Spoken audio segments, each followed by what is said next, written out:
আয় রোজগার কিন্তু করবে, অল্প বয়স থেকে, অল্প অল্প বয়স থেকে কিন্তু আয় রোজগার করবে।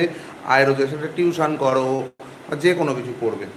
এবং অবশ্যই বলবো হাই কনফিডেন্সের মেয়ে, হাই কনফিডেন্স, খুব ভালো কনফিডেন্স, কিন্তু একটু মিথ্যে কথা বলার যে প্রবণতা তোমার থাকবে সেটা আমি দেখতে পাচ্ছি। মিথ্যে কথাটা কিন্তু তোমাকে বলা বন্ধ করতে হবে যদি তুমি মিথ্যে কথা বলো, কারণ আমি এটা দেখতে পাচ্ছি যে একটা অকারণে, কোনো না কোনো কারণ ছাড়াই কিন্তু মিথ্যে কথা বলার একটা কিন্তু স্বভাব সেটা থাকবে। সেটা তুমি বন্ধ করে দাও যদি তুমি ভালো চাও। এবং পরিবারের এমন কেউ থাকবে যার প্রপার্টি, সম্পত্তি,